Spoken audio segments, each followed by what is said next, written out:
from a very young art dealer from London called Catalina, and she's on her way to see him. But will the ugly frog serve up a handsome profit? Now, Catalina, have you ever seen anything so wonderful as that? I don't think I have. You've seen a picture of him? Yes, I have, but in real life I'm amazed. Really? Is that Yes. in a good way or a bad In a way? really good way. I think he is the Frog Prince. He is. This He is is. why I came up to see him. Oh, he is, definitely. Now, price-wise, around £80-ish. I was thinking 50. How can someone who loves something so much only want to pay £50 for him? 70. No. What do you mean? 60. £60. Marvellous. Amazing. Thank you very much. Thank you. Selling the frog for £60 brings the total profit for the lot to an impressive £82, meaning Paul needs to do some catching up. Unfortunately, he only manages to make a £3 profit on his 1970s posters when he sells them to retro furniture shop owners Ben and Emma. Paul's latest sale brings us to the halfway point of this daring display of salesmanship. So let's find out who's racking up a princely profit and who's serving up a pauper's portion. David Harper has so far made 4 sales, making a profit of £232. Paul Hayes has also done 4 deals, but his profit margin is a mere £37.17.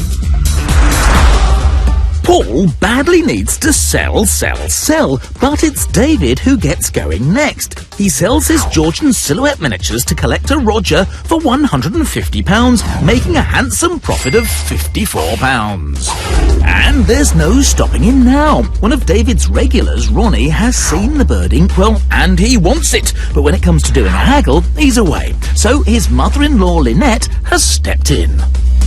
So, Lynette, are you in charge of Ronnie's money? Always. The mother-in-law, right? What do you think of the dickie? I think it's gorgeous. Very detailed, very pretty. So, Lynette, what do you reckon? Never having seen one before, but I think maybe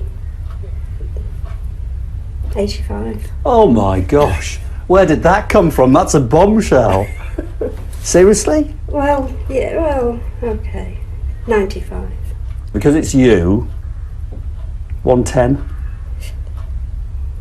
Okay. Happy? Yes. Lynette, thank you very much. The birding quell pecks up a perky profit of £50, meaning David's squealing with delight. Full of confidence, he returns to Barnard Castle, where he's hoping decorative arts dealer John will like his £78 wooden ashtray enough to provide a profit. Oh, yeah. He's nice, isn't he? He's really nice. And looking at this, I think, it's not very old. It's about 7 years old, I believe. And obviously, I think we'll be going down to some money transaction. Well, Are you trying to... Of course sell I it? am. 100 quid. 100 quid. David, I'll put you right. I've got some Mouseman ashtrays in the window and I'm retailing them at 75. Oh. So I've got to come lower than that. I'm looking at about 50. What? 50. I would like to see one of these 75 quidders in the window. I want to compare my beauty to those. Okay, well, I would say mine has a more glorious colour. You can see the rays. Yeah.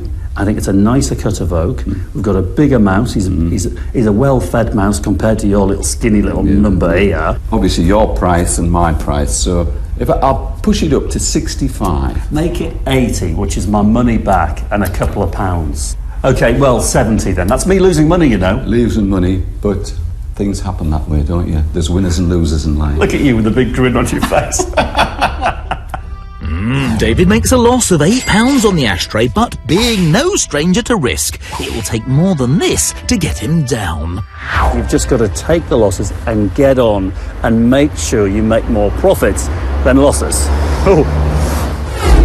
Over in Gloucester, Paul has used his expertise to locate the perfect man to assess his purchase of the antique pianola rolls, Keith Harding, who owns a shop and a museum specialising in mechanical music.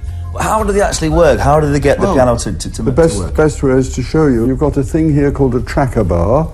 Basically, there are 88 holes. Right. So that when a hole in the tracker bar is uncovered by a hole in the music, Those are the notes, you see. When air can be sucked through the hole, Right. it operates a little motor Okay. which hits the hammers, onto the strings And to make the sound. magically plays the piano. Yeah. Oh, that's amazing. Right, so this is the moment of truth now. This is the first time for 80 years. It'd be wonderful to hear what you sounded like. Whilst he's there, Chancer Paul has a go at flogging the rolls to Keith. We're not looking to buy large quantities Of course, ourselves yeah, of course. because we've already got plenty. Yeah, and how many do you have in stock, if you don't mind me asking? Oh, several thousand, I should think. No joy there then. Undeterred, Paul sets about searching and researching for a buyer to provide a profit. But in spite of his best efforts, he eventually has to settle with a price of £50 from a collector, meaning he makes a catastrophic loss of £52. But Paul is a true trooper, and whilst he's in Gloucester, tries for his next musical sale. Now then, do you remember this Widdicombe Fair jug? Well, it's now fully working. I managed to get the movement working, so it's a great, complete 1920s musical jug. And I mentioned it to a friend of mine who has a stall in this antique centre here, and she's very interested in it, but she's a little bit camera shy. So her friend Ruth, hopefully, is going to act on her behalf and buy it for her, with a bit of luck. Paul bought the ale jug for £38.40 and is hoping for a Widdicombe Fair profit on the sale. So has she left you any instructions of what to look for? or anything She like that? has. Right, go on. Do you know how old it is? About 1920. All right, okay. I was hoping for around £50. Okay, she hasn't left me 50. As you know. Well, she has left me £45. So that's what she's had in mind. Well, do you know what? There's a saying in this job that one bid is worth 1,000 lookers on. So if she wants it for that and you're happy to act on her behalf, Yes, absolutely. we shall shake on that then. Thank you very much. Thank you. Paul makes a modest profit of £6.60 on the jug. David is down to his final crucial item, the MBE. Now, as you know, this really threw me. Seeing an MBE in an auction to me just felt not quite right. I didn't know very much about this particular medal, so I've called in a colleague of mine, Andrew, who is a specialist, and I'm meeting him here for a coffee. The MBE set David back £140, but will medal specialist Andrew want to buy it and award David a profit? Andrew, great to see you again. David, good to see you again. Absolutely, thanks for coming. And you know what I brought for you? A medal.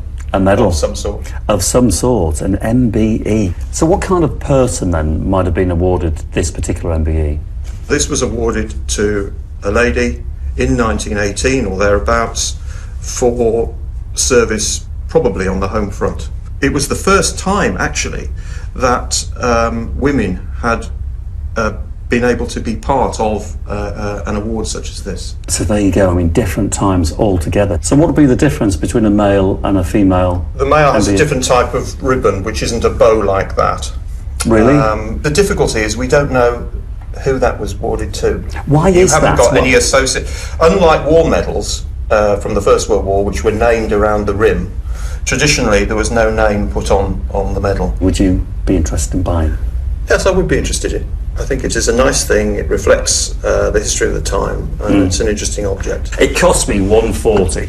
If you had rung me up as you were about to buy this and say, what's an MBE worth, do you think, on the specialist market, I would have said £80 to £100. The most I'd be able to offer you would be £120. I'd be happy with £140, not to make any profit. Would you be happy at that? Yes, we'll go for that, shall we? I'd be very happy if you were. Shall we shake on that? Shake on that. David walks away from the deal MB even, having made nothing on the medal. Which brings us to the end of this almighty war. But when all is said and done, who will be victorious? All will soon be revealed. Our dueling duo each started with £1,000 of their own money. David Harper bagged 7 lots and spent a whopping £932. Paul Hayes bought 6 lots, spending less at £403.23. But the only thing that matters now is who has made the most profit. All of the money that David and Paul have made will go to the charities of their choice. So, without further ado, let's find out who is today's Put Your Money Where Your Mouth Is champion. Now then, David, how are you? Are you well? Paul, very well. Great to see you. How did the Good to see auction you. go? Bit of a disaster. Really? Yeah, this one. I've got 2 words for you. What's that? Pianola rolls. What about yourself? Well, 2 very interesting objects. The car lamp. I Yes. discovered it was made for a Model T Ford. Wow. Yeah, fantastic. That's amazing. But the MBE, I learned loads. Okay. Met a very interesting expert and collector. Spent lots of time and made no money Right. at all. But what I learned is absolutely invaluable for the future. So Okay. there you go. Right. Interesting journey. Here we go. So don't worry. I think you've definitely... You reckon? Unless you've had a disaster. 3, 2, 1. 1. Oh, Paul! This It's is a becoming red an one. occurrence. Look at that. What went wrong? Oh, I'll tell you all about it over a cup of tea. Will you? Pianola rolls, mate. Pianola rolls. Yeah. Don't mention They them. start to hurt. Both Paul and I have been on some very interesting journeys. Paul with his pianola, he adores music, and me with that MBE. Absolutely fascinating. Not all about the money, but it's nice to win. My mistake was really buying something that's a very specialised market that nobody else really wants them unless you have a pianola. So, you know, you may have won this one though, David, but I think the war's not over yet. So David walks away the winner today, but tomorrow Paul has a chance to fight back as they go head-to-head at an indoor car boot sale in North Shields.